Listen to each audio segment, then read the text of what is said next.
Hello সবাইকে। তো তোমাদের সাথে তো আমি এই লুকটা আমার শেয়ার করেই ছিলাম। তো তোমরা আমার গেট রেডি ভিডিও অনেক দেখো। তো আমি ভাবলাম যে চলো আজকে first time unready with me ভিডিওটা শেয়ার করা। এখন বাজে রাত ১২:৪৫ কি ৫০ এর মতো।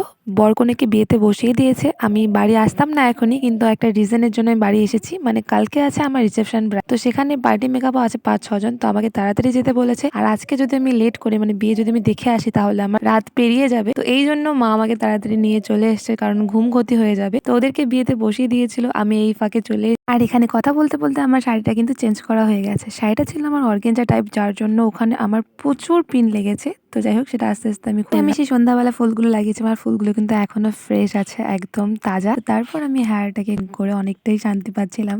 এই হেয়ারটাকে যাতে ডিস্টার্ব না করে, তার জন্য হেয়ারটাকে আমি প্রথমেই টাই করে নিলাম। আর তারপর আমি শুরু করবো আমার মেকআপ রিম। ফার্স্টে আমি টিপটা তুলে নিয়েছিলাম, আর তারপর একটা ওয়েট টিস্যু, যে এক্সেস মেকআপ গুলো আছে উপরের লেয়ারটা, সেটাকে আমি ভালো করে আগে ক্লিন করে নিলাম। এখন আমি ভালো করে ডিপ ক্লিন করার জন্য নিয়ে নিয়েছিলাম মেকআপ রিমুভার মাইসেলার ওয়াটার, তার সাথে একটা ক্লিন টিস্যু। ভালো করে ফেসটাকে আরেকবার ক্লিন করার পর দেখো আরো কতটা মেকআপ বেরিয়েছে। তো এখন আমি ফেসটাকে করে নেবো ফেস ওয়াশ। তারপর ফেস ওয়াশ করার পর আমার মুখটা দেখো কতটা ক্লিন লাগছে। আর আজকে আমি ইউজ করছি এই গোলাপ জলটা। সম্ভবত টোনার ইউজ করি না, আমি যখন মনে থাকে তখন আমি করি না, হয়তো আমি করি না। তো ঠিক আছে, তো আজকে আমি টোনারটা ইউজ করে নিলাম। আর তারপর আমি আমার এই ময়শ্চারাইজারটা ইউজ করি সব সময়। ঠিক আছে, তোমরা চাইলে তোমাদের ইচ্ছা মতো ময়শ্চারাইজার কিন্তু ইউজ করতে পারো। আর শেষে আমি লাগিয়েছিলাম এই ব্রোলিন, যেটা কিন্তু এই শীতের দিনে একদম লাগবেই লাগবে। তো দেখো ফেসটা কিন্তু একদম ক্লিন হয়ে গেছে। তো এখন আছে যা নিজে ঘুমাতে। তো আজকের মতো tata, bye bye, good night.